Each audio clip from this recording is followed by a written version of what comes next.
इस वक्त मैं हूं डॉक्टर रूबी शर्मा के साथ, जो दीनदयाल उपाध्याय हॉस्पिटल में एनेस्थीसिया बेहोशी की डिपार्टमेंट में कार्यरत हैं और मोटे मरीजों के बारे में कुछ डिस्कशन करने हैं।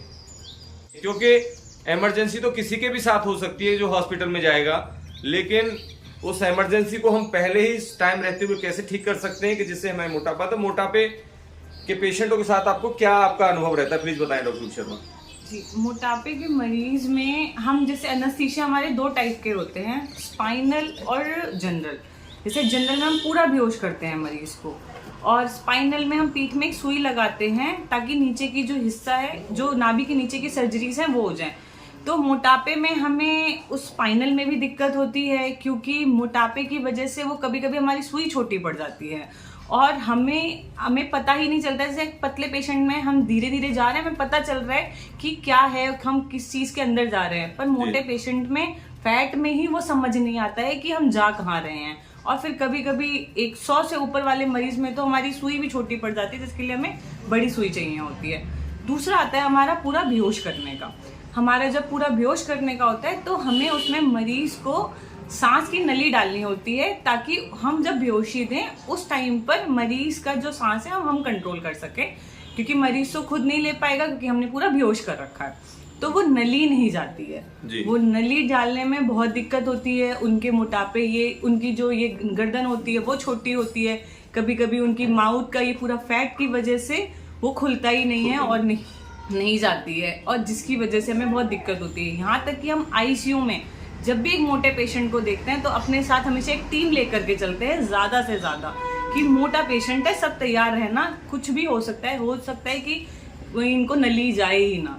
तो ये हमें बड़ी तकलीफ आती है मोटे पेशेंट के साथ। अच्छा डॉक्टर साहब, जैसे आपको जैसे सर्जरी करनी होती है तो जो पीएसी देते हैं, प्री एनेस्थीसिया चेकअप जी, तो ऐसे मरीजों को आप कैसे, आपको क्या दिक्कत लगती है कि आपको क्या क्या उनसे पूछना पड़ता है, क्या क्या उनके सवाल होते हैं जो आपको कई बार दिक्कत देते हैं कि भाई मोटा मरीज है तो हमें ये सवाल इनसे पूछ लेने चाहिए? हाँ, हमें जब भी मोटा मरीज आता है, एक तो उसकी एक बेसिक इन्वेस्टिगेशंस होती हैं। इसके अलावा हमें सारी चीजें चेक करनी पड़ती है कि उनका बीपी तो नहीं है, शुगर, थायराइड, अस्थमा। हमें थायराइड की वजह से भी, मैं ये नहीं कहती हूँ कि हमेशा मोटापे की वजह से बीमारियां होती है, पर हर बीमारी का इलाज कहीं ना कहीं सबसे पहले हम जो लिखते हैं लाइफस्टाइल मॉडिफिकेशन है, यानी कि एक्सरसाइज। तो जैसे थायराइड की वजह से अगर वजन बढ़ रहा है तो भी हम बोलते हैं सबसे पहले आप वजन कम करिए, कहीं ना कहीं थायराइड भी वहीं से कंट्रोल हो जाएगा आपका।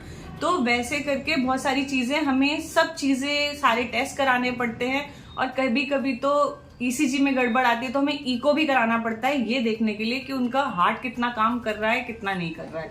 और पहले तो जैसे एक आम आदमी जब तक इको नहीं कराया है तो उसको कैसे समझ में आया कि मेरा हार्ट या मेरे लंग्स में दिक्कत है? जो लंग्स, जो बेहोशी के टाइम पे खास करके डॉक्टर से हम कई बार पता करते हैं तो वो डॉक्टर कहते हैं कि जी इनके हार्ट में दिक्कत हो सकती है, इको कराना पड़ेगा। तो वो आप कैसे मतलब एक नॉर्मल आप मरीज से पूछते समय पे आप कैसे जज करते हैं? हम सबसे पहले यही पूछते हैं उनसे कि आप 2 मंजिल चढ़ लेते हैं, सांस तो नहीं हाँफती है।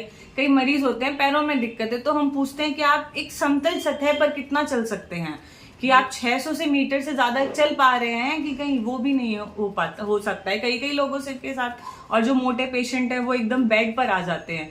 दूसरी चीज ये हो जाती है कि हम उनसे उनका ईसीजी करवाते हैं। कभी कभी ईसीजी में कुछ बदलाव आते हैं जिसकी वजह से हमें देखना होता है। शुगर, अनकंट्रोल्ड शुगर जो पेशेंट होते हैं, जो बहुत लंबे समय से कंट्रोल ही नहीं हुआ है, दवाई बोलते हैं दवाई ले रहे हैं पर कंट्रोल नहीं हो रहा है, क्योंकि साथ के साथ वो अपने फूड हैबिट का ध्यान नहीं रख रहे हैं, अपने शरीर का एक्सरसाइज, योगा कुछ भी करिए उससे थोड़ा कंट्रोल होता है, वो नहीं हो पा रहा है। तो ये सब चीजें हमें फिर करवाती है कि हमें देखना है कि उसका दिल कितना अच्छा काम कर भी रहा है या नहीं कर रहा है। तो जैसे दिल में अगर वीकनेस है तो उसके सिम्टम्स तो सबसे जो आपने बताया डॉक्टर साहब के, जो बंदा 1-2 मंजिल सही से चढ़ पा रहा है, दैट मीन्स उसका हार्ट का तो ठीक है, ऐसे मानेंगे ये बात चीजें? जी। अच्छा, दूसरा सेकंड थिंग में कि आप लंग्स का कैसे पता करते हैं कि भाई इसके लंग्स, क्योंकि हमारी सांस की रेस्पिरेटरी सिस्टम में लंग्स का बड़ा महत्व है, और वो मोटे मरीजों में आप लंग्स के बारे में क्या कहेंगे?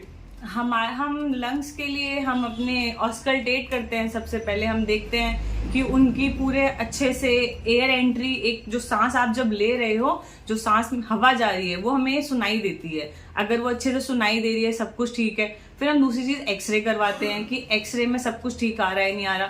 फिर तीसरी चीज, कई बार मरीज बैठता है, वो बस आया है चल करके गेट से कमरे तक उसमें हाँफना शुरू कर देता है, तो वहीं से हमें पता चल जाता है कि ये तो बिल्कुल भी नहीं चल पाते हैं और उसमें भी दिक्कत हो सकती है।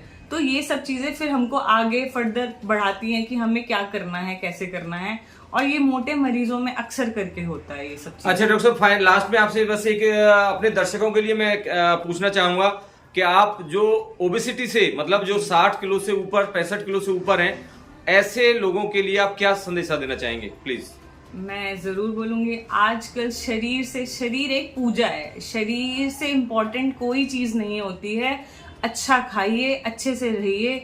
आप कितनी भी बिजी लाइफस्टाइल है, कितनी भी बिजी, आप वॉक के लिए कम से कम आधा घंटा मिनिमम निकाल सकते हैं। अपने परिवार वालों के साथ जाइए, परिवार वालों के साथ जाएंगे, एक परिवार को समय हो जाएगा, आपकी सेहत पर भी ध्यान देगा। खाना खाइए, रात का आधे घंटे के लिए घूमने निकलिए सब साथ में, एक परिवार को टाइम हो जाता है कि आप बिजी, इतना शेड्यूल हो चुका है आजकल सबका कि कोई टाइम ही नहीं निकाल पाता, और वो आपकी हेल्थ पर भी रहेगा। और खाने का, बाहर का तला भुना मत खाइए, घर पर भी मत खाइए, कोशिश करिए जितना अच्छे से अच्छा खाना खा सकते हैं। मुझे पता है बिजी शेड्यूल है, लोग खाना नहीं बना पाते हैं, बाहर से ऑर्डर करते हैं। बाहर से सैलेड ऑर्डर कर लीजिए, घर में फ्रूट्स ला के रखिए, फ्रूट्स काट के अपने डब्बे में बंद करके लेके चले गए, वही फ्रूट्स खा लिए, ड्राई फ्रूट्स लेके चले गए। जितना हो सकता है उतना तला भुना खाना, और जो चीज़ें कुछ भी आपको जो गलत हैं, जैसे कि हरी सब्जियों पे ज़्यादा फोकस करिए, बर्गर पिज़्ज़ा ये सब नहीं खाने चाहिए।